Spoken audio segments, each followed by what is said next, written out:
Hello, Kindred Longevity Lifestyle Designers. This is Zach here with secretsoflongevity.com.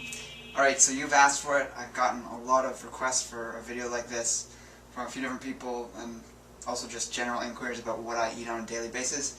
But people wanted to see what I actually ate on a daily basis in front of them. Do it on video instead of just orally reciting what it is I eat, but actually show you what it is I eat in a given day. So here it is. It's going to obviously change in time, certain aspects, certain strategies that I'm currently working with.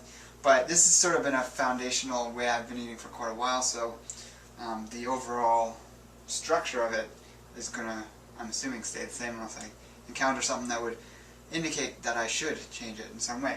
So to start off, I'm drinking a green juice here. I try to get in at least 2 cups a day. Some days I go without if it's a really busy day and I haven't gotten around to cleaning the juicer from the day before, but ideally I drink 1 liter a day. That's my ultimate goal, but I'm not quite there yet, but I am drinking several liters per week. So it's a basic green juice from the Hippocrates Health Institute, half celery, cucumber, half sprouts, and those sprouts are sunflower and pea shoots, which I grow myself. And then sometimes I'll put in some ginger or lemon rind if I've used a lemon to make salad dressing the day before and I've still got the rind. I usually save them. I'll put that through the juicer, which gives it that lemon edge, and that just adds other properties to it.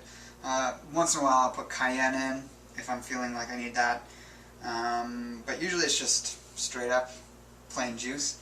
I try not to change it too much with adding other things unless I'm out of something. I'll use lettuce if I'm out of cucumber or celery, things like that. But yeah, green juice is a big staple of mine just because it's so invigorating, I find. Very, very high in protein, and yeah, it's just overall beneficial to the body, high in magnesium and all those other wonderful minerals that are high in green plants. So, again, I'm going to talk about an ideal here is that I'd be drinking this first thing in the morning. However, sometimes I don't get around to that and I'm drinking it later on in the day. And again, with all these things, it's not set in stone what time of day I eat them, but I get them in at some point during the day. Next thing that I'll show you is that I've got a salad here. I haven't put a salad dressing on it yet because I'm going to eat it later. That's part of preparing this whole video in advance. But yeah, it's sunflower and pea shoot sprouts, which I grow. There's some mixed greens that you buy at the grocery store, organic of course, that are at the bottom. And then I've got some sauerkraut on top, and to that I've also got an avocado that I'm going to add. And I don't eat avocado every day, but when I do eat an avocado, which is several times a week usually, if they're around and they're not all squishy, I'll simply go without it. And there's other things I can put on it if I'm wanting to change it up a bit. Other types of sprouts that I can grow, like the salad sprouts, which are thinner, which you can buy at the store, but I can grow them here simply. I've actually got some on their way, but they're not quite ready yet. Usually I put dulse on, but I don't have any dulse right now. That's another sea vegetable, which is getting in more minerals and iodine. Also a good source of protein. And then next I've got here, I'm going to talk about the fruit. This is about maximum what I eat a day, or minimum in terms of fruit. That's 4 kiwis and 3 persimmons. I'm not saying I eat those fruits every day, that's just what I happen to have right now. Sometimes it might be pears or apples, nectarines and peaches if they're in season, grapes, but I rarely find grapes with seeds, so I don't really eat those much. But they're usually the less hybridized fruits. I know virtually all the fruits that you can get are hybridized to some extent, but I do stay more towards the ones that have more properties to them than just being a source of calories. And kiwis are also high in the enzyme, or the protein digesting enzyme actinidin, which helps digest proteins in foods you've eaten, if you're eating in combination with foods, or it's going to actually go throughout your body and break down any rogue proteins like scar tissue and other things like that. To a degree, it's not the most powerful thing for that, but it's going to have an effect, almost like a systemic enzyme. And you'd have to eat a lot of it to get a massive result, but getting some kiwis in can be good, and that's the same thing with pineapples and papayas. They have protein digesting enzymes as well. Next, I'll just talk about kelp powder. I try to get in a teaspoon of kelp powder every day. I don't take it all at once, obviously. I mix it into everything I make, so I might put 1/8 of a teaspoon into a salad dressing, 1/4 teaspoon into a drink, like an elixir, and mix it in any other way possible. I don't think I actually get to a teaspoon ever, but the more you can get, the better. And I do eat dulse and other sea vegetables, so I'm getting iodine that way. But a teaspoon of kelp powder contains 4 milligrams of iodine, and it's probably 10 times higher in iodine than any other sea vegetable on average.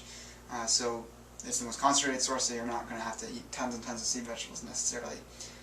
And that's very beneficial for the thyroid, like I mentioned, long-term sustainable thyroid health. And we always want to maintain that, obviously. And it's a great replacement for salt because it has that organic sodium content, and as well as other minerals. I take in some algae every day, not necessarily each of these every single day.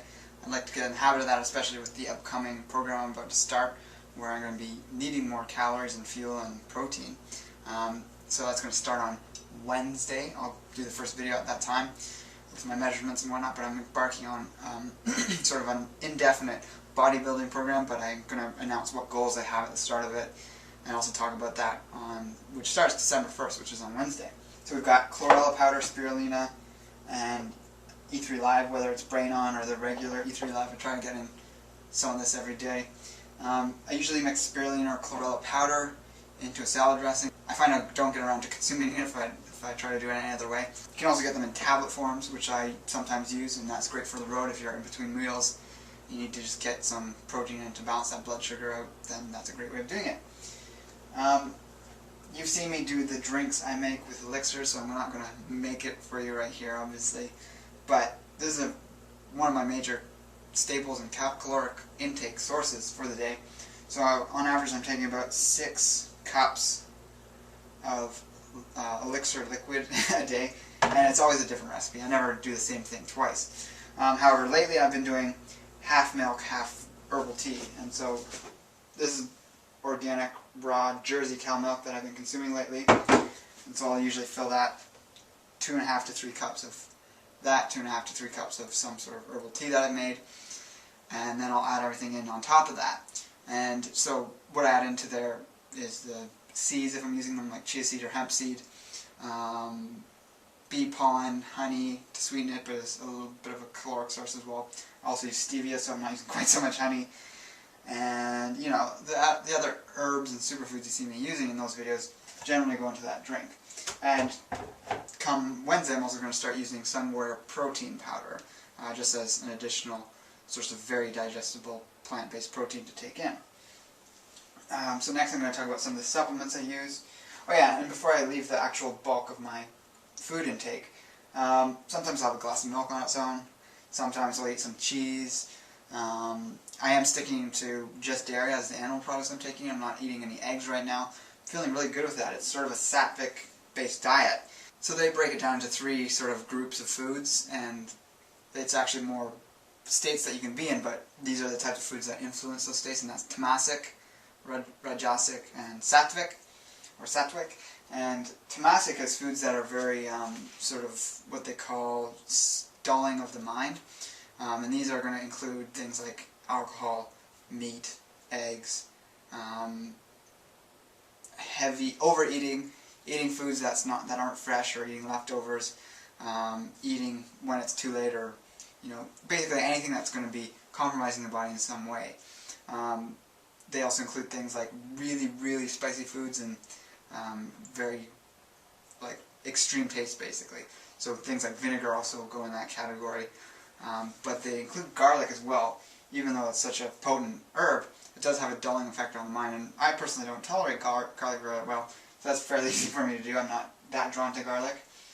And then rajasic foods are foods that are very stimulating, sort of affect the warrior consciousness, or the sort of more fight or flight. So while it's not necessarily as health-defeating as tamasic foods could be, it's going to be more not the absolute best thing that we could do for our health. So that's going to include all stimulants, including raw chocolate or cooked chocolate, which I'm laying off of right now just to give myself a break from that. And actually I do find it does affect my mind quite a bit in meditation.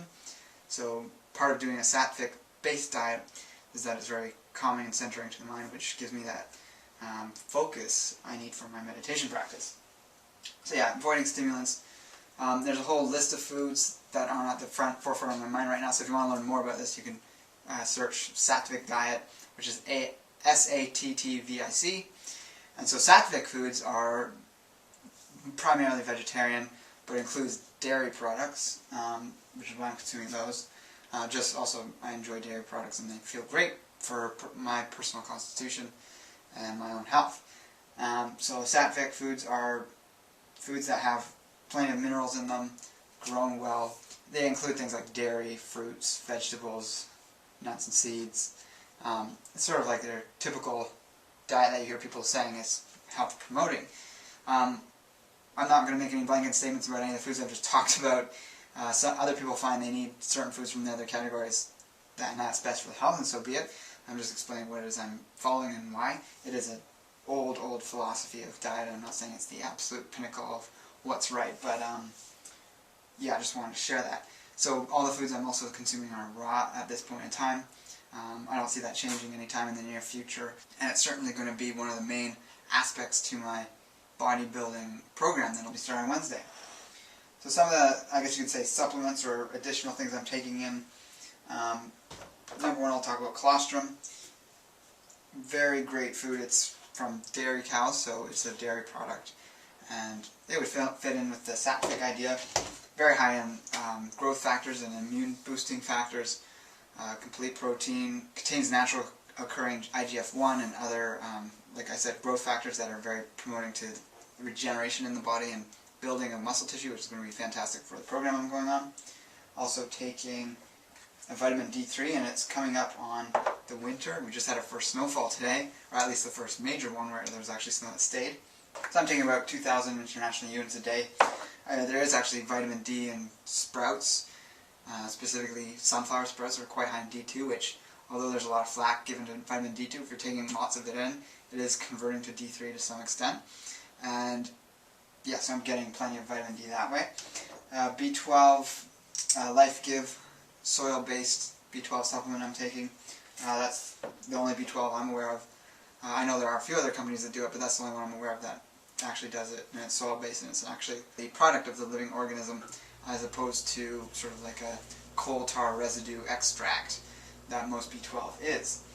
I take herbs every day of some sort. Currently I'm working with Mucuna from Hyperion Herbs, as well as their Ho Shu Wu. You can check out links below for many of the things I'm talking about here, from the herbs to the colostrum and pine pollen and deer antler velvet, and even the enzymes and B12. I'll put links up. These are going to be using a digestive enzyme daily with 2 or 3 meals I eat a day, just to aid in digestion, and that's part of the whole program that I'm going to be following, and that's how I'll be able to eat this amount of calories and put on muscle mass in a way that's sort of defies conventional idea of bodybuilding, where you need to be eating 4,000 to 5,000 calories a day. This is probably barely 2,000, and I'll be doing just fine, as you'll soon see in the upcoming weeks. Also, pine pollen powder and tincture. These are sources of bioavailable testosterone from a plant source. I just did a video about that, which you can check out at the end of this video. I'll have a link to it. And I've also got a link in the bottom if you want to check it out. Grab yourself some, or even read the article I recently wrote. Deer antler velvet, another source, very potent source of IGF-1, another regenerative sort of body-building androgenic substance. It's technically an herb in the Chinese medicine system. I'll put a link below for that as well. This is a tincture I made a while back that's just getting some additional adaptogenic herbs into my body. And that about sums it up. Sometimes I do oatmeal, and I'll probably be doing that on a daily basis come Wednesday. But I do just simply soak the raw steel-cut oats and then consume it a few hours later. And so it hasn't been cooked. People can cook it if they choose to. And I usually mix that with either some superfoods or honey or bee pollen or whatever, just to make it more palatable if I want it to be. Or I add, milk or anything else into it. So with that said, that sums up what I eat on a daily basis. It does change things, develop. If I'm out and about and I need something, I'll usually get like a Vega bar or some other thing that would fit in the parameters of my diet, just as a snack if I need that. Kale chips sometimes. So I hope you found that interesting. Check out the links below for all the information I just described about some of the supplements and superfoods I'm taking and herbs. And you can also check below for any articles that describe more in depth what I'm doing. So I hope you can learn from this, what I shared with you. Maybe it's inspiring, maybe it's giving you an idea of maybe some things you want to tweak in your own dietary regimen. With that, I'm going to say take care and embrace life without limits.